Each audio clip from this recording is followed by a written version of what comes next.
महाबली,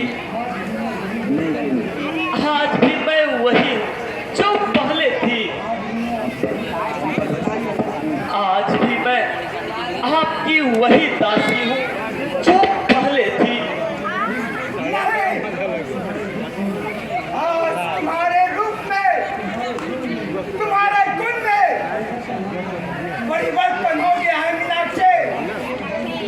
आज तुम एक बंदनी हो, तुम्हें तुम्हारे अपराध का दंड मिलेगा। महाबली का पुरस्कार और दंड दोनों सिरोधार्य है।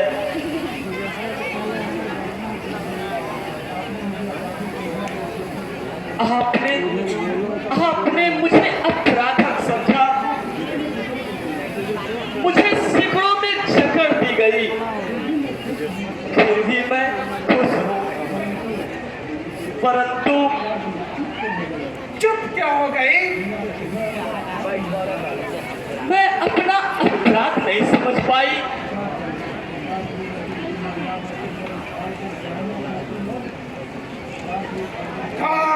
अर्जुन की मर्यादा की जड़ उखाड़ कर जानना चाहती हो कि तुम्हारा अपराध क्या है?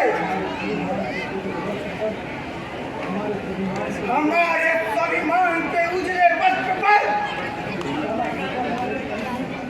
काला थप्पा लगाकर पूछना चाहती हो हमें बंदनी क्यों बनाया गया है? महाबली,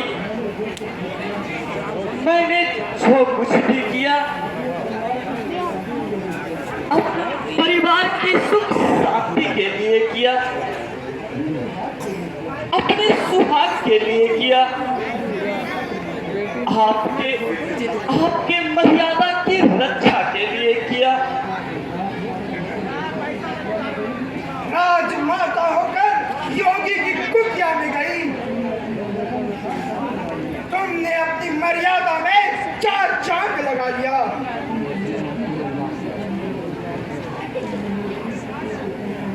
तुमने मेरे सदगुरु के चरणों में अपना मस्तक झुकाया। जमदग्नि की तुमने पूजा की, तुम्हें अमृत का वरदान मिल गया। मैं आज बंदनी बड़ी खड़ी, फिर भी मैं यही कहूंगी कि ऋषि मुनियों से शत्रुता हमारे सुख शांति में बाधा उत्पन्न,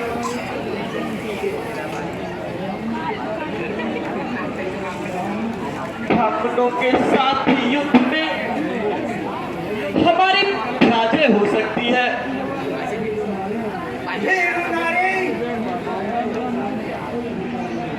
तुम्हें क्षत्राणी होने का कोई अधिकार नहीं। तुम्हारी वीरता भी एक अपराध है। तुम राजगण से वंचित नहीं रह सकते।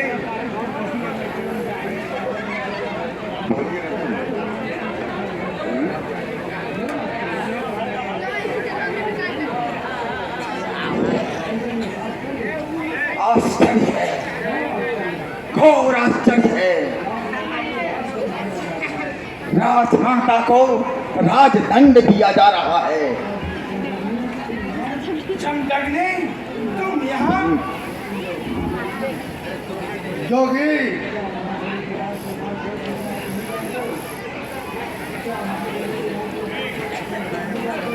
क्या महाबली के राज दरबार की परंपरा को आप नहीं जानते? आप नहीं जानते कि बिना अनुमति के राज दरबार में उपस्थित होना अपराध ही नहीं, घोर अपराध है।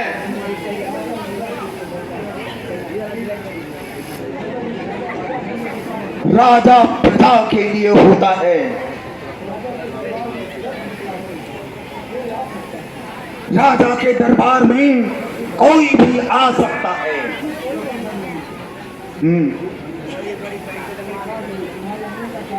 तुम्हारे आने का कारण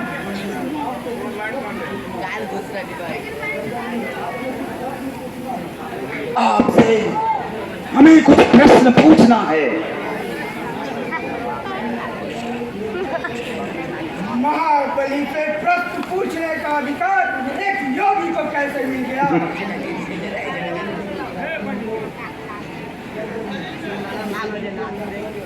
लगता है कि योगी के पराक्रम को अभी भी कार्तवीर्य अर्जुन पहचान नहीं सके हैं। राजन, योगी में इतनी शक्ति है कि वो महाबली तो क्या ईश्वर से भी प्रश्न पूछ सकता है। बताओ बताओ राजन।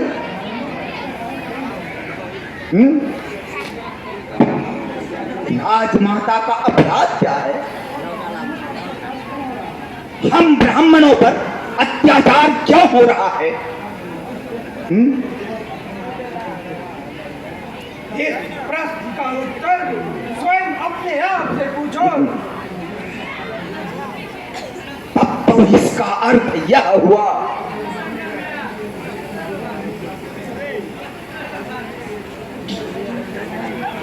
कि हम दक्षिणी पर जब तुम विजय प्राप्त नहीं कर सके तो कायरों की भांति ब्राह्मणों पर अत्याचार करने लगे। जब कामधेनु की प्राप्ति नहीं कर सके तो एक लुटेरा की भांति ब्राह्मणों पर अत्याचार करने लगे। जमदग्नि, तुम पापी हो, लुटेरा हो, अत्याचारी हो।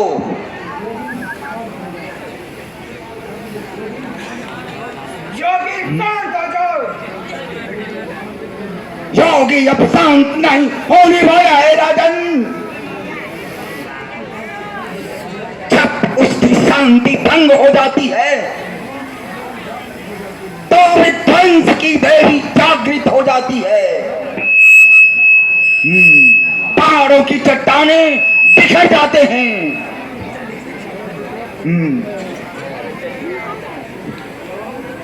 समुद्र के बांध टूट जाते हैं।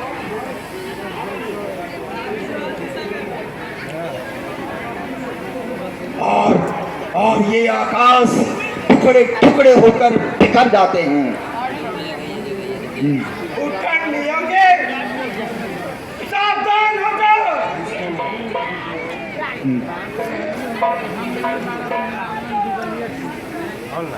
बोलने दीजिए, जो चाहे उसे बोलने दीजिए। अग्नि अधिक भड़क है तो समझिए वह बुझने वाली है। तो हाँ, आगे बढ़िए नहीं, आगे करिए।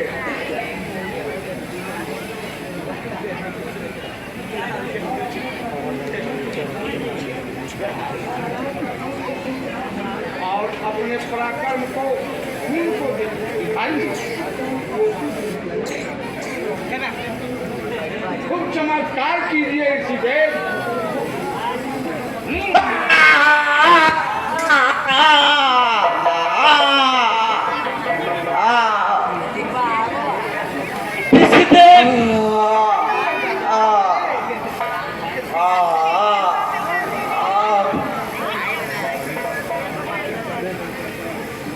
अत्याचारी का अत्याचार, घोर अत्याचार।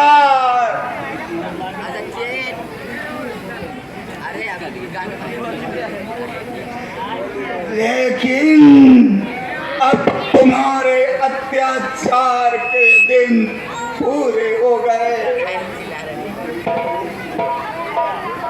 तुम हत्यारे हो,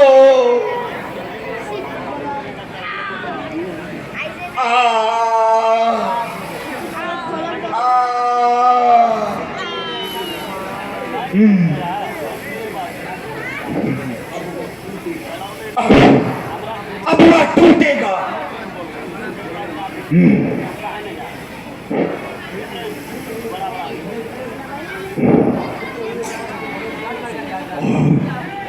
उस टूटे हुए पाप के घड़े से एक ज्वाला निकलेगी जिसमें तुम ही नहीं क्षत्रिय समाज संपूर्ण जलकर ध्वंस हो जाएगा। उठाओ राम, अपना अस्त्र उठाओ और अपने अस्त्र से सारे अत्याचारियों का विनाश कर डालो। परशु उठाओ राम, उठाओ राम, अपने हाथों में परशु उठाओ और बन जाओ परशुराम।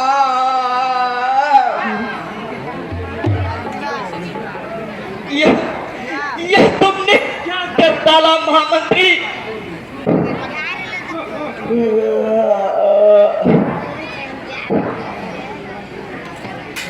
मैंने महाबली के रास्ते का काटा सदा के लिए उखाड़ कर फेंक दिया। मीनाक्षी,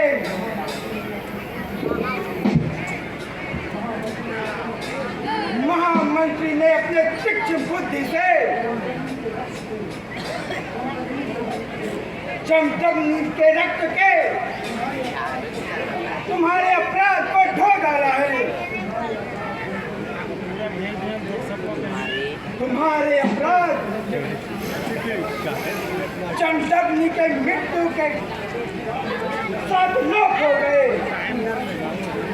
अब तुम्हें राजगण से मुक्त किया जाता है। नहीं नहीं नहीं महाबली, अब मैं राजदंड से मुक्त होना नहीं चाहती।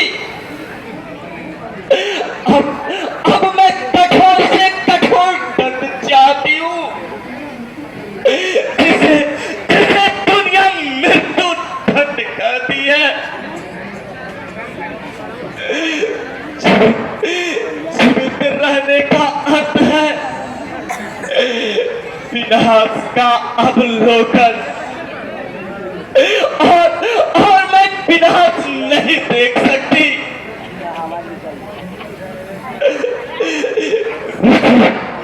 ऋषि हत्या के बाद मेरा जीवित रहना पाप का कारण बन जाएगा। मैं ऋषि हत्या के पाप का बोझ नहीं संभाल सकती।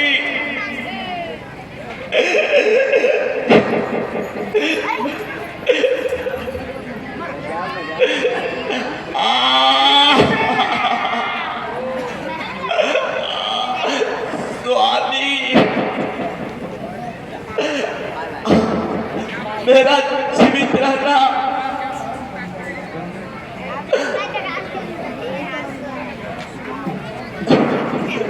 तुमका कारण बन जाएगा। एक भयंकर तूफान आएगा, विध्वंस की आंधी आएगी,